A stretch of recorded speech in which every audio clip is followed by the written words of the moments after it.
Ladies and gentlemen, welcome to the season 4 premiere of the Mile High Podcast. I want to thank everybody for joining us tonight.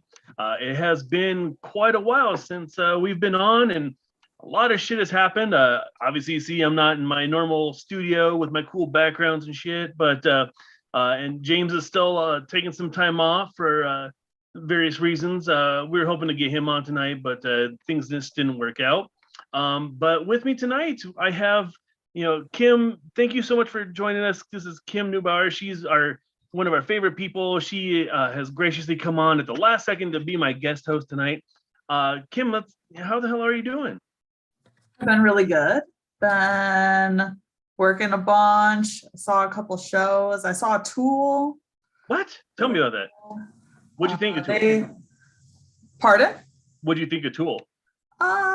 It was really good. I've seen them a couple times, so it was like pretty par for what I expected. But they always put on a really good show. I love their music, so that is really good. I also saw Murder by Death at the Stanley Hotel, so that was also really cool.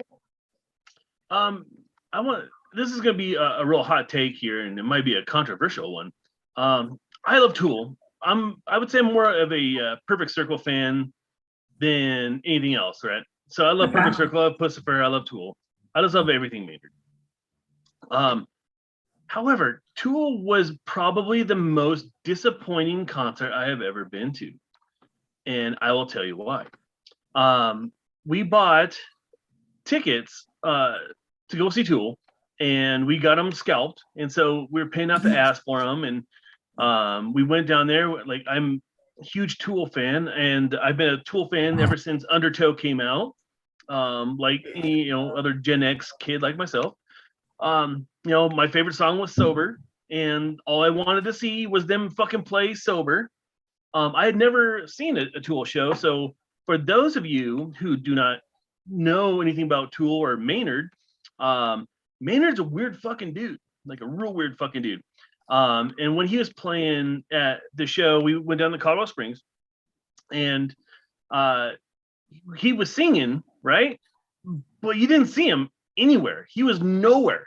And then the only time you got to see him was when the lights went to black light, and he was behind Danny Carey, the drummer, and he's like fucking waving around and shit and like writhing around. And then the lights would go back on, and then he was gone. He was wearing like a full black suit with just like swirls of paint on it or whatnot.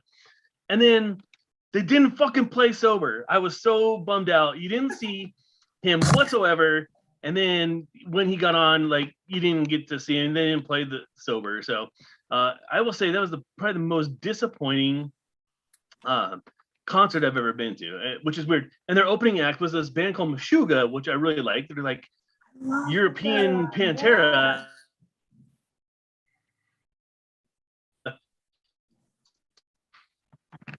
So that's my hot take. What did you think? Was Maynard all weird? Maynard's always weird. He dances. I've heard that he dances in the background of Tool because he wants you to focus on the musicianship of his band. Yeah, there's a lot of different things they say. I don't know if that's true or not. Every show I've ever seen, he's in the background. He's not really on stage. This time he was present a little bit, but he was like climbing stairs in the background the whole time, just pacing like a jungle animal. So well, what's funny is that like he does the same thing for Perfect Circle. He does the same thing for Pussifer. Where he's just weird and like you don't get to see him. When I saw him with the Perfect Circle the first time, he was behind this he had this long black hair, like, and he covered himself the whole time, and the microphone was held up underneath the hair, and then he hits this one part of one song, the very last song of the night. He hits this one note and he fucking rips his hair off, and he's bald the whole fucking time. He's just hiding behind this crazy wig the whole time. Yeah. And then I saw him at Red Rocks, and he was behind a tree. So he literally, there's a big tree on stage, and he was behind the tree singing. So he's weird. He's very talented. His wine is fantastic. I don't know if you've ever tried Catacastellar's wine. I highly recommend it if you have not. But yeah, Maynard's a weird dude. What were the other shows that you got to see? I saw Murder by Death at the Stanley Hotel. You were saying that. Tell me about. I don't know anything about Murder by Death, so tell me They're about them. like folksy rock, country-ish, indie music. They're really good. But they play a special show every year at the Stanley Hotel, which is where The Shining was filmed. So like they make you dress up all fancy like, and it was fun. I like dressing up fancy like. Yeah, that's fun. I mean, this is my usual version of fancy, but this was actual fancy where I like wore a dress. You are fancy. Did you actually stay at the Stanley, or did you just go up there for the show? We just drove up there for the show. Oh. Yeah, Stanley, very haunted place. Very haunted place. David, have you stayed up at the Stanley before? Let me first of all, before you answer that question, with the person who needs no introduction here, we want to welcome back to the show our favorite dimples in all of America, Chef David Bondarchuck. Welcome back to the show. Thank you for joining us. Have you been up to the Stanley before? Oh, absolutely. I've actually catered there a few times. They allow me to bring my desserts and cupcakes up there. Did I ever tell you about the time that I had a nightmare at the Shining Hotel? Oh, please do tell. Oh my God, Dave.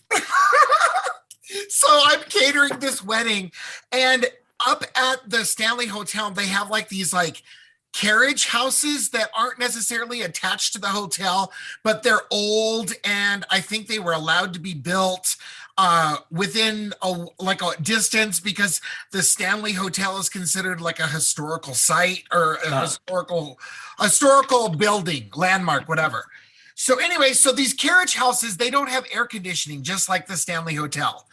And this bride wanted me to set up the cupcakes in this huge bay window of this like little carriage house. And the buttercream was melting off the cupcakes in July, Dave.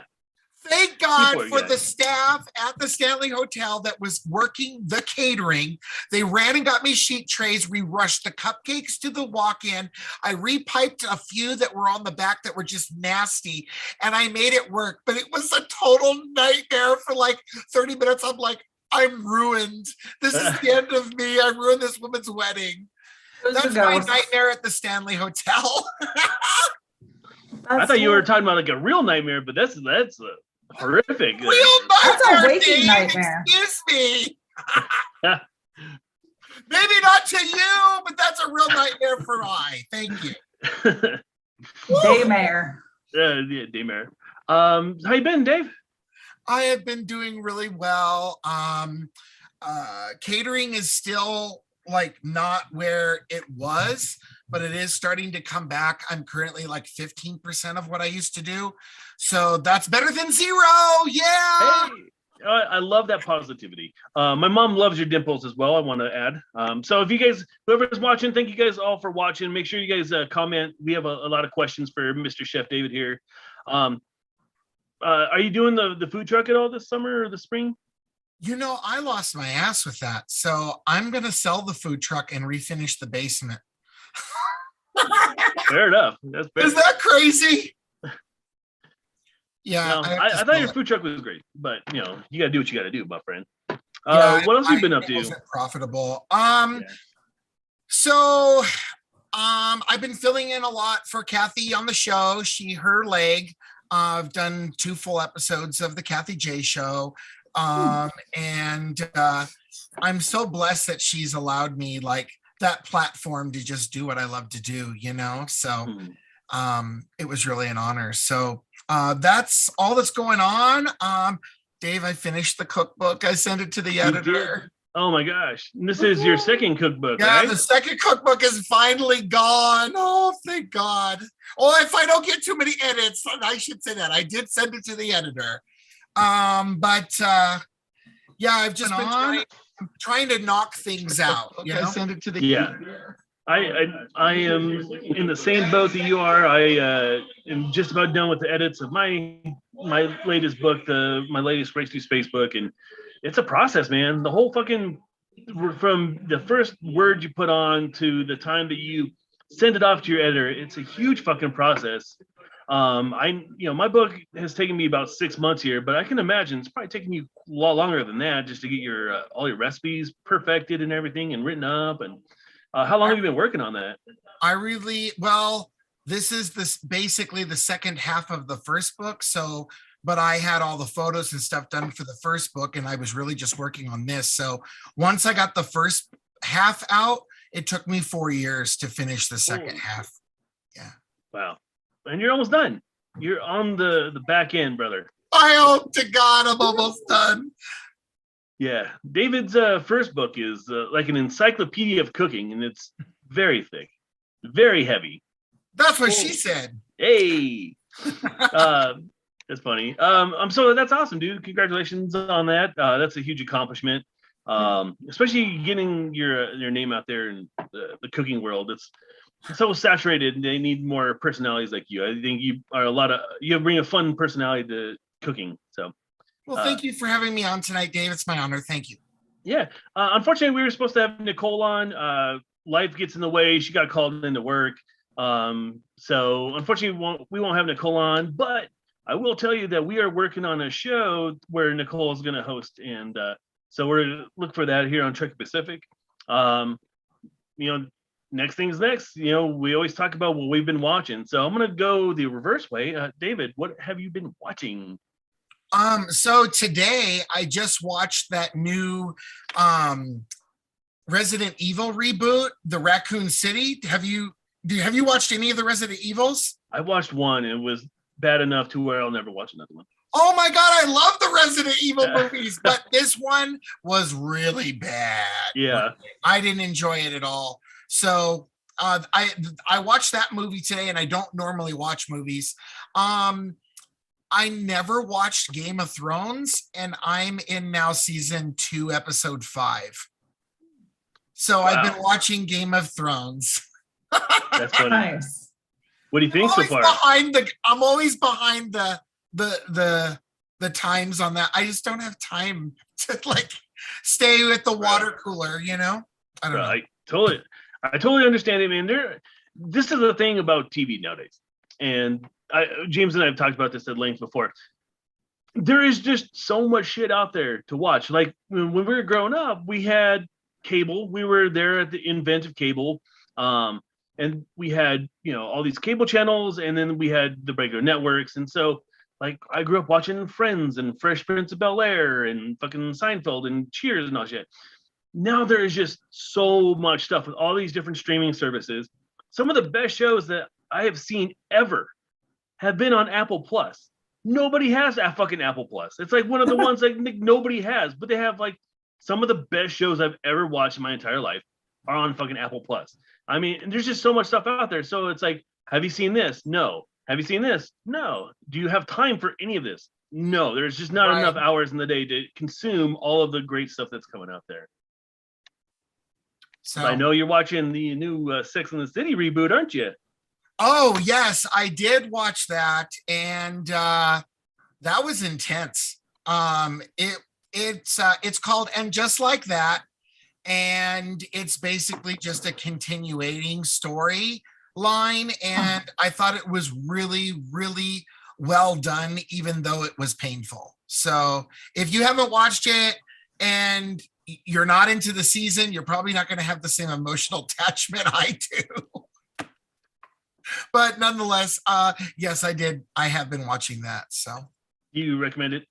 Is it good? If you're a fan of the show, absolutely. If you really don't care, I guess keep it moving. Keep it moving. That's David's recommended. What are you watching, Kim? I actually have been watching stuff just for you. So I watched Archive 81 in its entirety. Ooh, how was that? That was so good. So that's good. On Netflix, correct? Netflix thing, but I guess based on a podcast. Is it it's a found footage show, right? Yeah, it's a found footage show.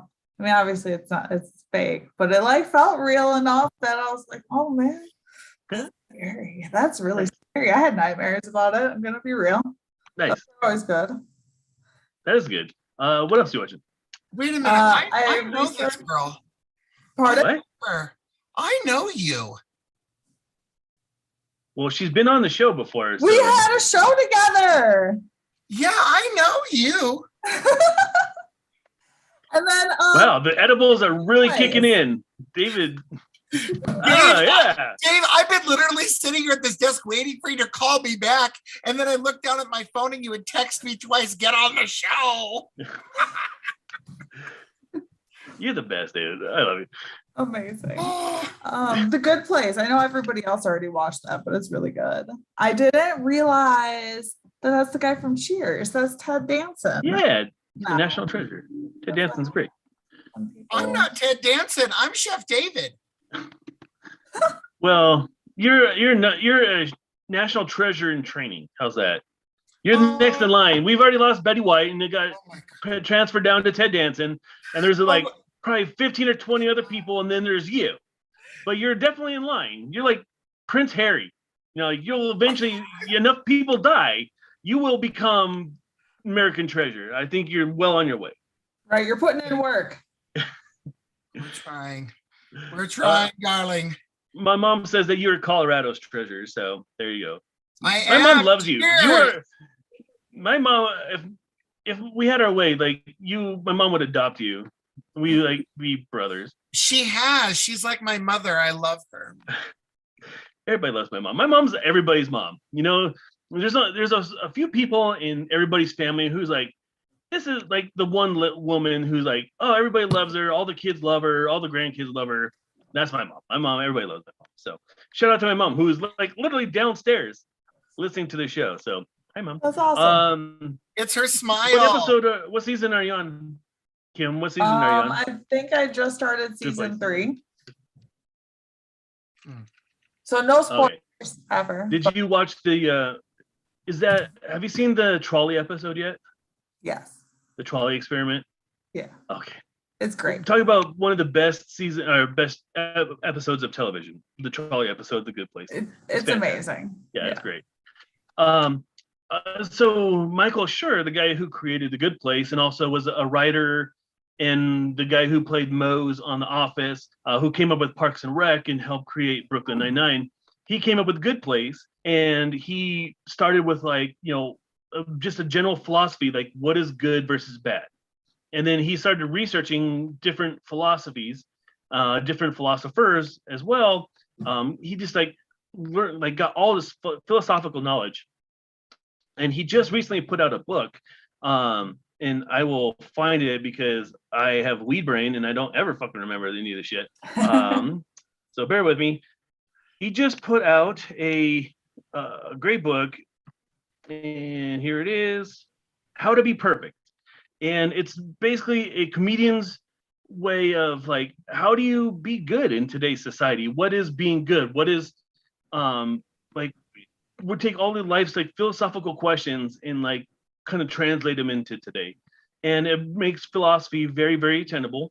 He makes it really funny. It's not dry. If you get the audiobook, you have people like the guy who played Chidi, you have Ted Danson, you have all these different people. The lady who played Eleanor, she comes on, they all do parts in the book. The guy who plays Jason, he comes on. He's great on this voiceover. He does a great job. So Awesome. I definitely recommend How to Be Perfect by Michael Schur. And I have to go back to Good Place. Janet is one of my favorite characters of all time.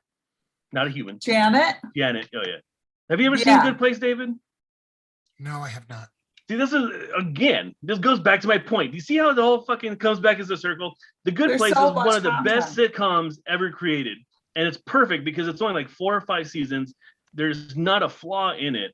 And you haven't seen it. And there's just too much other shit out there. But I'd highly recommend going to see The Good Place. So let's see. What else? Anything else? Any movies that you guys have seen? I restarted Doctor Who from the very beginning, and since I've seen it I've seen it all the way through, because I've been watching it since the reboot. But I'm picking up on all the Easter eggs, so that's exciting. That's fun. I like How many seasons are there? There's 85 seasons, aren't there? 1,073,000. That is a lot of seasons.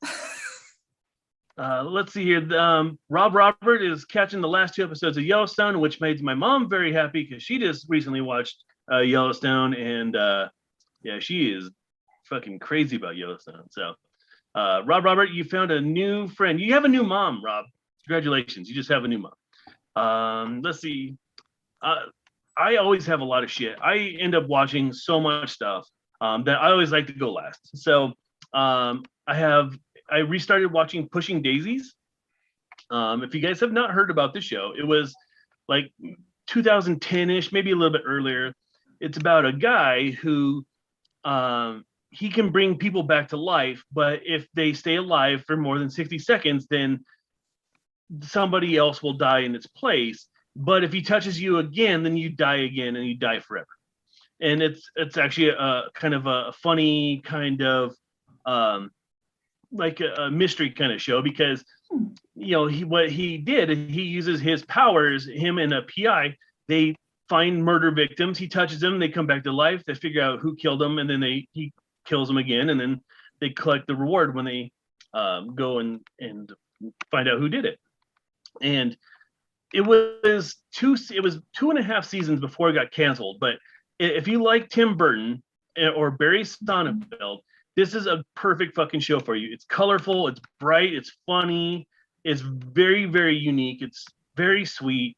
They have a lot of great people that are in it. The lead actors, Lee Pace, who played Ronan from all the Marvel movies, the Conqueror guy, the guy who helped Thanos conquer the universe.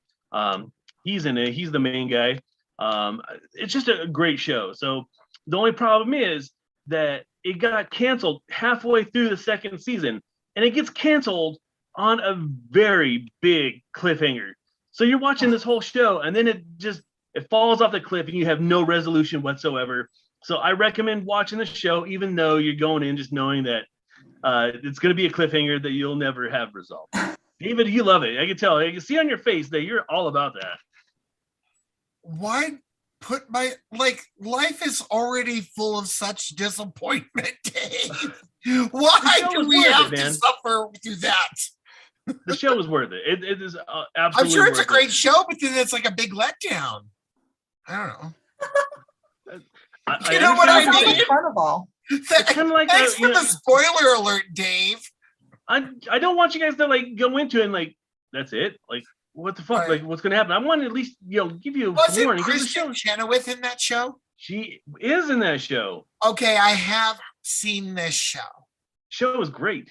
It is great. I highly recommend it. It's on HBO Max. Barry Sonnenfeld, who was one of the creators of Pushing Daisies, also created another fantastic show, oddly enough, on Apple Plus called Schmigadoon, where Keegan-Michael Key and Cecily Strong from SNL, they're like this couple that they're always fighting, always, they don't know if they actually love each other or not. And they go on to this couples retreat. And when they're walking through the woods, they come across this bridge that takes them to this town called Schmigadoon, which is they're perpetually in a musical, like a 1930s, 1940 era musical, like Oklahoma, but they can't get out. So they get trapped in this town, and they get trapped in this musical. So it has Kristen Chenoweth again, has a lot of great people. It's very, very good. Nobody's ever seen it. Nobody's ever heard of it because it's on Apple Plus, and nobody fucking gets Apple Plus. So I highly recommend that. I saw a couple movies that I highly recommend. The first one is called The Dark House. I'm a huge horror fan, and I'm also a really big haunted house fan. And The Dark House was a really, really good ghost movie, really good haunted house movie. I highly recommend that one. I'm getting your connection is unstable, so I apologize if I sound like shit. The other one is Nightmare Alley by Guillermo del Toro. This one is readily available. You can go onto Hulu and check it out. It's a noir carnival flick with Bradley Cooper as a star.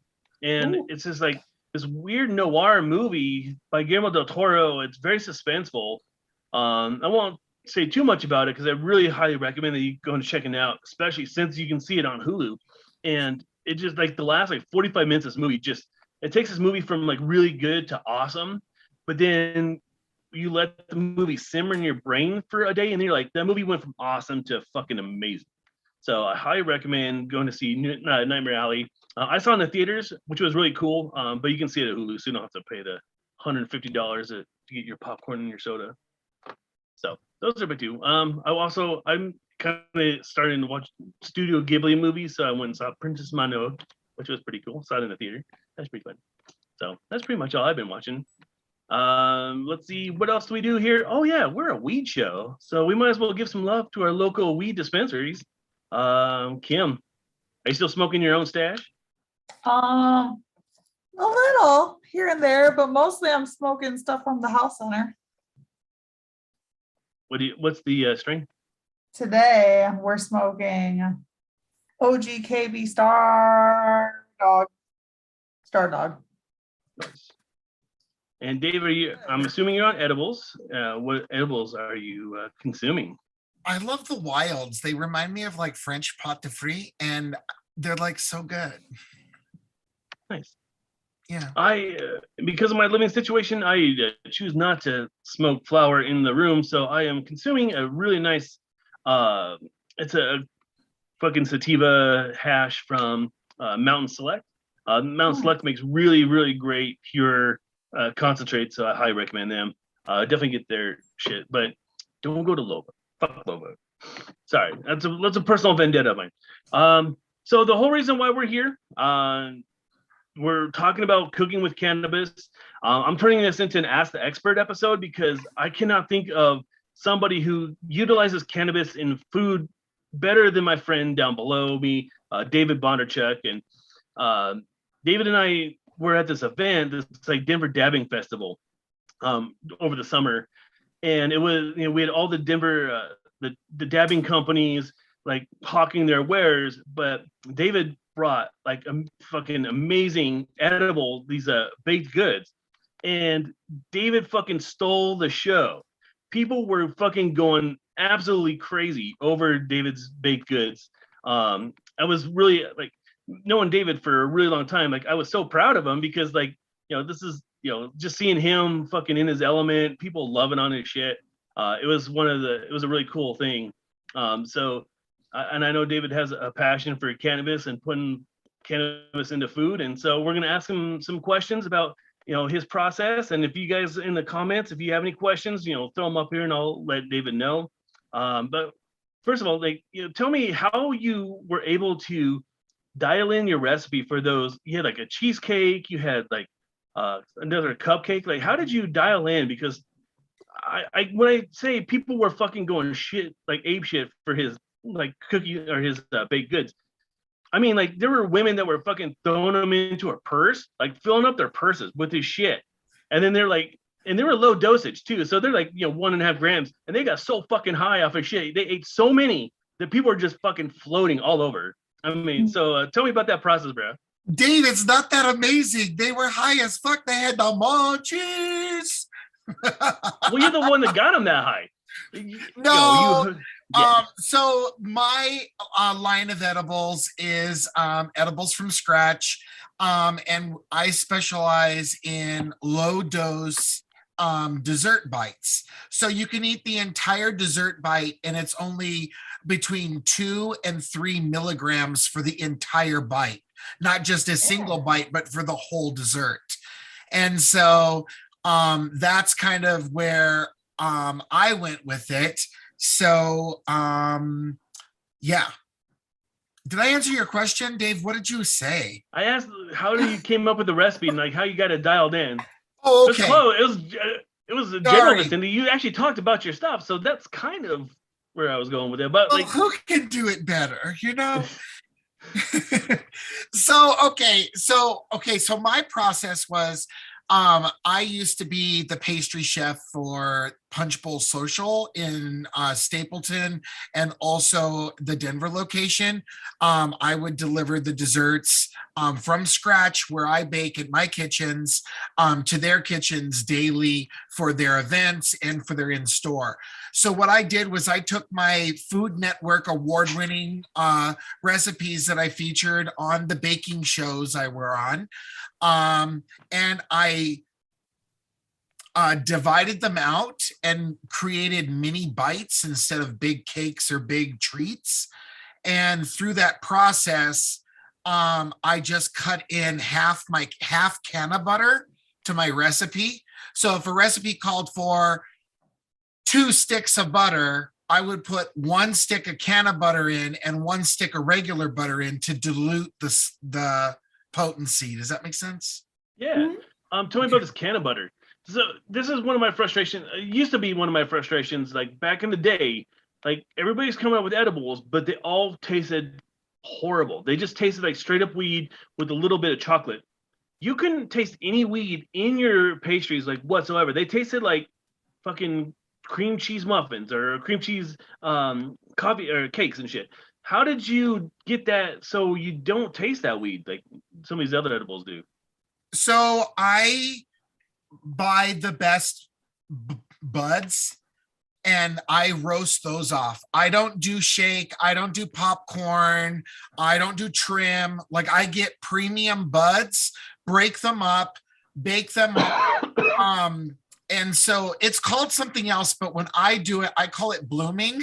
So I have to bloom the buds when I bake them off. I call it blooming, but I know in the culinary world, they call it something else, but I have my own lingo, I guess. Well, what's involved in buds. blooming? Pardon? What's involved in blooming your buds? So I break the buds. They're really tight clusters and I break them up. One of my favorite buds to actually get is called Skittles. I love that brand. So you just break the bud up and I do it on a parchment lined baking sheet, like 1-inch rim. And you just spread it all out to an even layer and you bake that off on a really low temperature. I think it's 300, but it's got to bake for a while. And so I bake them off for about 40 minutes.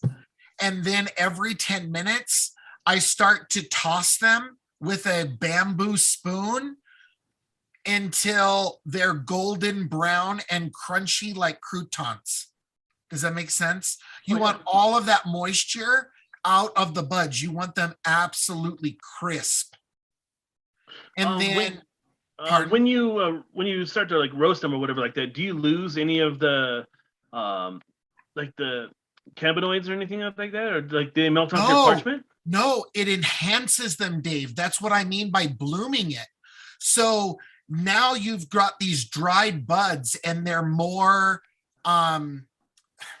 it's kind of like fermenting, like the orchid things, they ferment and then they become the vanilla beans. Okay. Mm-hmm. You have to bake them off and you have to dry them out and it increases the potency and it actually enacts the THC. That's what enacts it. If you don't do that right, you're going to have a really, really weak product. That's called decarboxylation, and it's because the plant in its raw form is in THCA. And so when we smoke the flower, it decarboxylates it and turns it into delta 9, which is what gets us high. And so if you don't do the process of blooming it, which David is describing, the process of baking it regularly won't decarboxylate it enough to have your product be potent. Correct. So I do, let me think.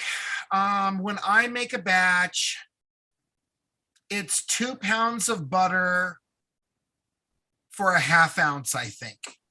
So I'll bake off a ½ ounce of buds, and then it's 2 pounds of butter, which is 8 sticks if you're getting the quarters, but it's 2 pounds.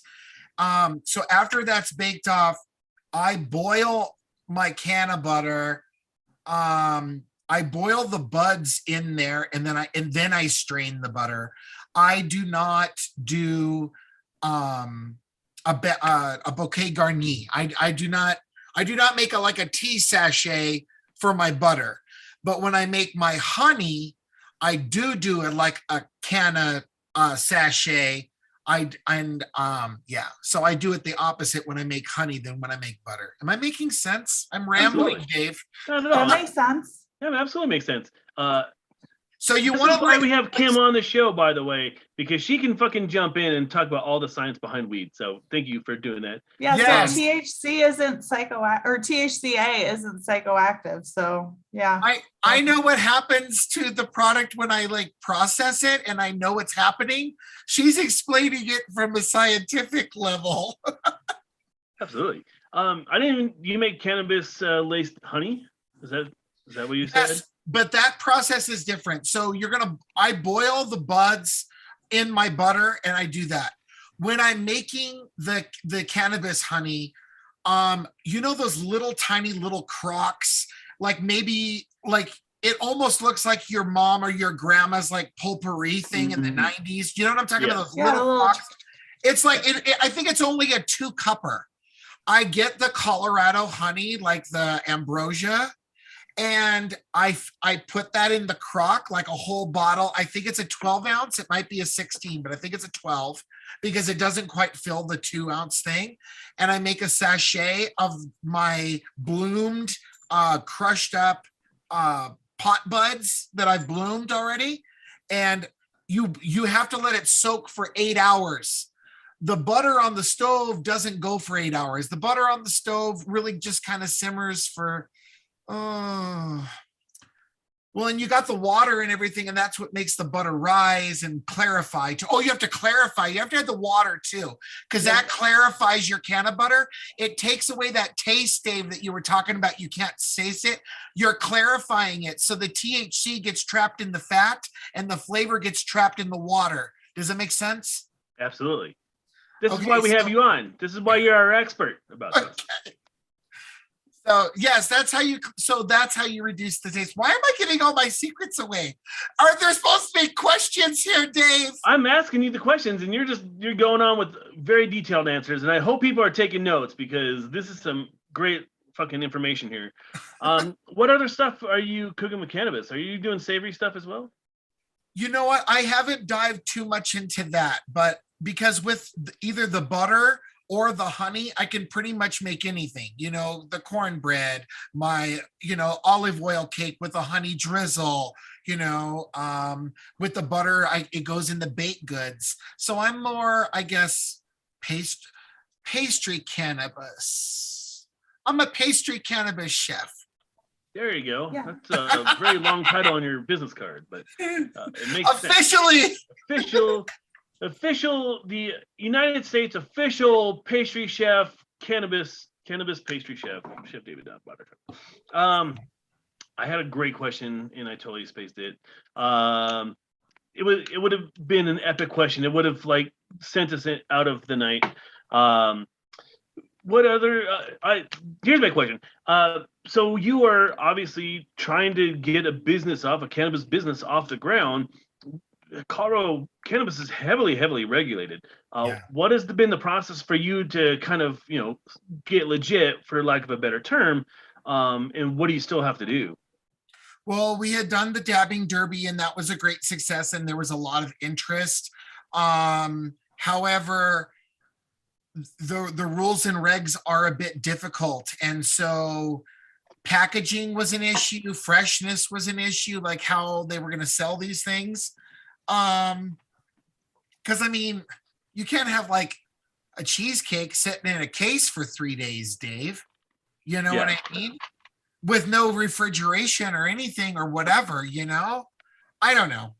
Yeah, most of the places that I've been have some sort of refrigeration. They put Keef colas in there to keep them cold. Okay. So I definitely think there's a potential there. I think the hardest thing to do is just to get licensed, because you have to track your weed from the moment it gets planted in the ground to the moment it gets sold to your customer. That shit is tracked, and trying to get that license and shit, I think that would be a hard part. Have you researched much about how to get licensed? No, I haven't looked much into that. It's a process. I've been doing the book and everything, Dave, and that kind of took a back seat. Yeah, I think in your officially here on the Mile High Podcast, unveiled here the new cookbook by David Bondarchuck, Cooking with Weed. That's book number 3. That'd be a good one. It'd be 2 recipes: how to make honey and how to make butter. But who the fuck cares? People will buy that shit. I'll buy that shit. So I think in Colorado, though, we have this kind of weird law where, David can't sell edibles because he's not licensed. He's a caterer, so he can, if he has a pop-up event, he can cater that event, have fuckloads of weed in it, and then after that night, the pop-up is closed, and there's no need for regulation. So there you go. I don't know if that's entirely true, and It is. I don't do that. It is entirely true. It is. I have heard from multiple people like that's how they get around. Because when we were at that Denver Derby, there was that chef next to us, and that's what she told us that you have to do. That you like, we're doing a pop-up event, and like you can also cater private parties that have cannabis in there. So you just have to make sure they're not 20, or they are 21, I guess. If the feds show up at my house, Dave, I'm coming for you. Absolutely. Say like, I got ratted out by my buddy. My name is Schmavid Schmonderchuck. Anyway. I know. What else? What are some of the challenges that you've run into? And like, how did you get that blooming process perfected? Because that sounds like something that you probably took a while. Like, did it take a bunch of research, a lot of trial and error? I researched the technique online, and I kind of combined several different things that I had seen and that other people were doing and things like that to perfect the recipe. But honestly, Dave, I work with Starshine. Tell me about Starshine, because she is not on, and we should have asked her on. Oh yeah, no, she's so cool. She's my friend. I haven't really talked to her in a while because the holidays and everything kind of happened, and we, how busy we get at the holidays, and it's just like, sometimes things fall through the cracks. But she's doing great, and she got to go to the Super Bowl and work. What? Yeah, she got to be this famous chef, Guy Fieri. She got to be Guy Fieri's like bodyguard at the Super Bowl. That's cool. Guy Fieri, highly appreciated. That dude does a lot for the community, and everybody says he's a real nice guy. So good for her. That's cool. She ended up there with one of my teachers from my high school. So she sends me this random text, and she's like, Mr. Murphy says hello. Mr. Murphy? Like from like high school? Like how are you? Like she didn't even know me in high school. I didn't even meet her until like, I don't know, like 5 or 6 years ago. So she's talking about my high school days. Yeah, she's crazy. I can't believe. Oh, so anyway, they ended up down there working together because his side gig, because he doesn't get paid enough as a teacher, we need to pay our teachers more. Why are they going but like, if I had the opportunity, I would probably be a bodyguard for Guy Fieri too. That probably isn't like too bad of a gig to like have as like a side hustle, but still pay our teachers, damn it. Anyway, he ended up going down with Starshine. What a small world. Yeah. I hadn't heard about him since, oh man. Well, we don't need to say how long.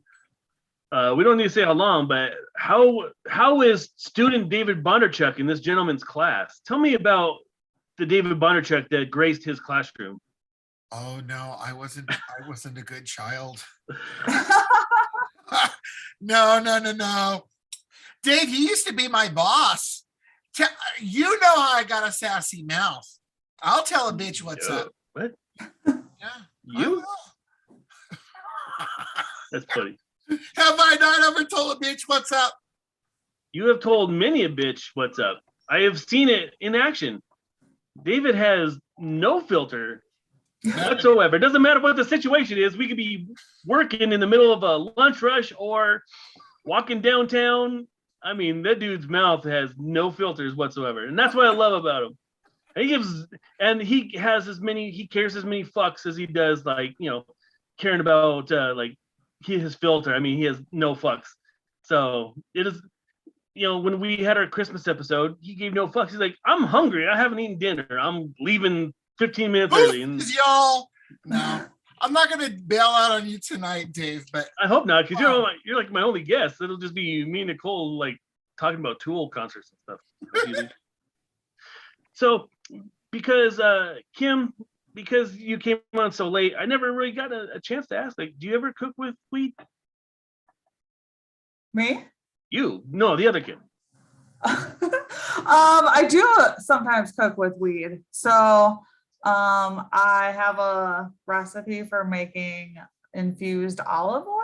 And so like I actually do like to do cooking on the savory side of things. Do tell about your olive oil. What is your process? Similar process. You got to decarboxylate it in order to activate it, and then you soak the cannabis in the olive oil. So the tricky part about that is you have to have a press, because the cannabis sucks up the oil, and so you actually have to press the olive oil back out of the buds. So that's a process. I don't do this process very often because it's a process. And so cooking with cannabis olive oil is my jam. I've done baked goods as well, very similar to David's process. What other savory things do you cook? I've done things like cream sauces with that. So like Alfredo kind of dishes is probably like the best way to incorporate it, I found. Does the weed flavor going that? on in those dishes to like kind of mask some of the cannabis taste? That's what I was just gonna ask. Is like, do you have like a real weedy taste in your cream sauces? I don't think it has a huge weed taste, but other people might disagree. I'm not really sensitive to that weed taste, so yeah. That's true. That you don't have to heat. That one you just like infuse the cannabis into the olive oil, so that you don't heat the olive oil. So nice.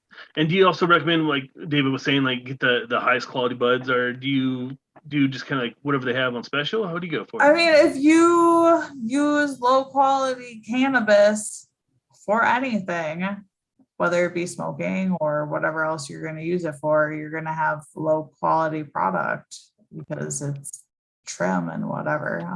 So you kind of get what you pay for. Yeah, I would use the greatest buds, but not everybody has access to that. And so like hypothetically, you could use trim, or you could use smalls, or whatever you have access to at the time. This is a question. Back in the day, we used to make tea out of stems when we were like in high school. We'd save up all our stems and like make tea. And then the trick with that is you have to have it be a milk-based tea, because cannabis isn't water soluble, or THC isn't water soluble. Man, you learned so much on this show. If you're gonna make stem tea, make sure you steep it in milk. So this is my question. So I don't really cook with weed very much because I have a 14-year-old kid. It's kind of hard to like cook a bunch of weed food when he's around.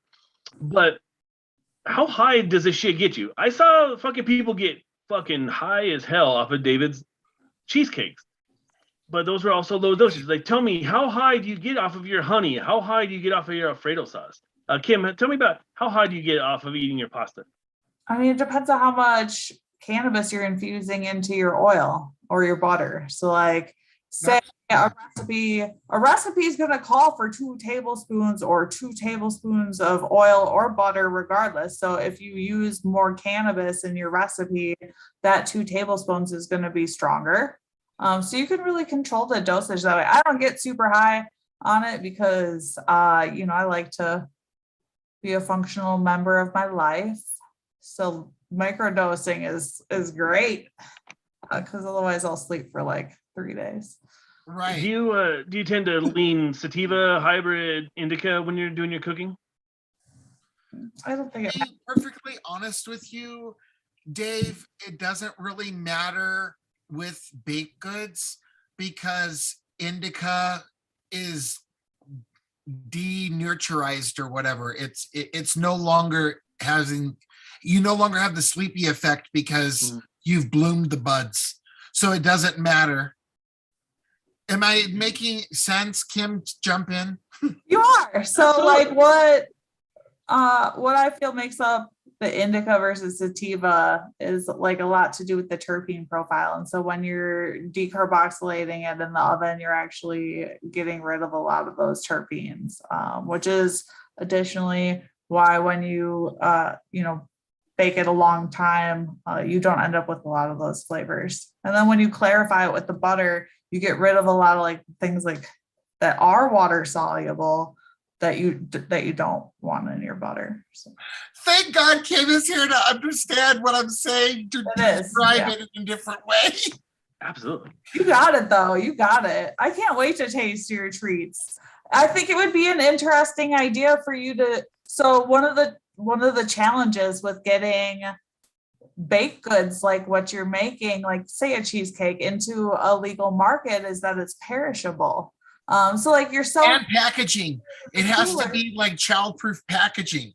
There's like certain laws on the packaging. So that as well. Buying something to put that in, like, I don't know, would someone buy a $10 cheesecake? Or cheesecakes are worth every penny, bro. No, but I mean, you know what I'm saying? Yeah. Like, I don't know what they would have to sell them for a markup. And it's, it's all a deal. Like, I've got this, line, and I've got this, great idea and such. But you can't get in any place. It's like, they eat up the profits, and you just, you know what I'm saying? Sure. I totally get what you're saying. And it's corporate cannabis. There you go. Yeah. So that's where we are. Fucking fight the power, man. God, Dave, you get me high as fuck. Okay. Next question. Kim, do you have any questions for Chef David? Other than the cheesecake, what kind of desserts you got on the menu? How do I get these desserts? Order like a package of them and have them delivered to my house? I'll bring you some. Yeah. You don't have to confuse. They could just be regular treats. I have such a sweet tooth. All right. Well, we'll see what happens. Oh, yeah. So I think maybe we came up with a different business model for you, David. You can ship your wares to and fro. I have. I don't know how there's licensing and everything involved with that too. Dude, the people fucking ship cocaine and stuff through Amazon and FedEx and stuff. You can fucking ship your shit to me, FedEx. No, I cannot. I am Chef David. I am honest, and I do not do bad things. Chef Schmavid, on the other hand, he's all about the shipping the weed. I definitely, if you ever get a chance to have any of David's stuff, like if you have a catering event, you gotta get Scratch to cater your event. It's fucking amazing and shit. And if you're what is your favorite dish of yours? Cannabis or not? What? Cannabis or not? Or like catering or what? You pick. Like my favorite thing to cook, like if I'm cooking for myself? Yeah. Oh my God, I'm a fat kid. Fried chicken, macaroni and cheese. Yeah, German chocolate cake. Yeah, I eat like all the bad stuff, And then of your cannabis infused bites, what's your favorite flavor? Well, I was gonna say the only like savory thing I do is I do love when I make the oil like you do, only I do mine in a crock just like I do the honey, and I just let it soak all night. Oh yeah. And you don't have to wring the buds or press them. That's really hard. So smart. So you just let it slowly infuse. But anyhow, I love to get like that extra virgin olive oil that's like green. It's like the Greek, the cold pressed anyway. So you just get that and infuse that oil and then put it over crostini with goat cheese and a little bit of green olives, like Spanish olive, and just drizzle that. It is amazing. Yeah. Yeah, hell yeah. Right? Amazing. So, yeah. So let's kind of go into like, how do we get hold of your delicious food? And by the way, your fried chicken is fucking amazing. There's no better fried chicken in this world than David's fried chicken. I love fried chicken. You gotta find somebody to infuse with cannabis. Holy shit! You gotta put your fucking infused honey all over that chicken, bro. Chicken and honey is fucking amazing. Good idea. Or Oh, you I'm can do, totally gonna syrup. do that if someone asks me if I want to cater a cannabis party. Yeah, or syrup. Like you can do fucking chicken and waffles and infuse into the Yes. maple syrup. Right. It's a good idea. You guys are going to be business partners in no time. Bum, bum, bum, bum. We already are. David can invest all the money and get all the equipment and cook all the food, and I'll just be here giving suggestions. That'll be my part of the business venture. I think it works. It's a good partnership. How do we get in touch with you, Mr. David? How do we invite you to come and cater our events? Well, I'm Chef David. I own Scratch Catering Services. Just visit scratchcateringservices.com. Send us an email, give us a call, and we're there. That's me. That's you. And you're also on TV. Where do we find you on TV? Besides every fucking Christmas between November 30th and January 1st, we see your face all over the place on Food Network. Where else can we see you on TV? Locally, I fill in with Kathy every once in a while on her show. You can catch her. It's the Kathy J Show every Monday through Friday, 9 a.m. And I believe they re-air again at 3, but she's live every day at 9 a.m. And every once in a while, you'll catch me on there with her, but her show is phenomenal. She has some really great guests every day. What channel is she on? You didn't say what channel she's on. Well, Local 3. Local 3. Yeah, I apologize. It's owned by Channel 7. Huh. I did not know that. Do you have anything else you're hawking there, Mr. David?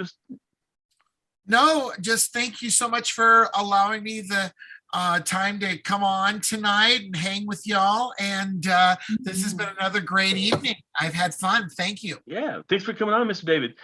Kim, what do you got going on? Anything you want to sell? Anything you want to hawk? No, I just want everybody to have an awesome week and smile and, take a deep breath when you're feeling stressed out this week and just let it go because we're all in this together. Oh, I like that. That's very nice. Yeah. I want to round up here. We are in season 4 of the Mile High Podcast. I'm very excited. I know. I appreciate it. We're over 60 episodes in. We're in season 4. James is going to be back here in a few weeks, and we're excited for his return in 2 weeks from tonight. So we've started doing every other week because life is just that way at this point. But we have an awesome episode coming up. We're talking about how comic book movies have changed the world, how they have changed pop culture. So we have some awesome guests coming on talking about comic book movies, and that's going to coincide with the release of The Batman, which is getting amazing reviews. I cannot wait to see that. Also, we have some amazing shows on Chucky Pacific. We have the Santori Project, Santori What Now? He's on every Wednesdays. I am really trying hard to get a new watch-along podcast going where we take some favorite episodes of TV or favorite movies or whatnot and watch them and talk shit about them while we're on Zoom. But Nice. Oddly enough, YouTube frowns upon that kind of stuff. So I got to figure out how to get around all the copyright things because they will flat out fucking stop your video. And as soon as they hear a part of the theme song, they will lock that shit down because you don't have the right. So we got to kind of figure out a way around that. We have some awesome new podcasts. We have High Tea with Philip and Felicia. It's a great show. If you have not listened to it, I highly recommend checking that out. And we have some new shows. Nicole Gory. Unfortunately, she wasn't able to come on, but she's going to start having a show with us. We're excited about that. So we have some great stuff coming up on Chucky Pacific. Definitely Mile High Podcast season 4 is going to be fantastic, and we can't wait for James to get back. And but I do want to say thank you so much, Kim, for filling in and being a guest host. We love having you on. You're so knowledgeable and fun to have, and you're such a nice person. So we love having you on. Thank you. So, I love coming Thank on. you. Yay! And I got to see David again, so that's super exciting. And I might get snacks. Snacks? Okay, you said snacks. Okay. I might was get gonna say, like, snacks. honey, Yeah. the other thing I heard, you're not getting anything of that from Chef Dave. No, snacks. Snacks. Yes, snacks. Treats. Snacks. Yes. We want to thank everybody for watching and commenting. Thanks to my mom. She's the number one commenter. She loves Chef David, and so she wants to tell you that she loves you. And that's about it, guys. Thank you guys so much for watching. Have a good night. I'll see you in 2 weeks. And once again, make sure you check out Santori What Now. They're coming up next week. So take care, guys. Have a good night and be good to each other. Thank you.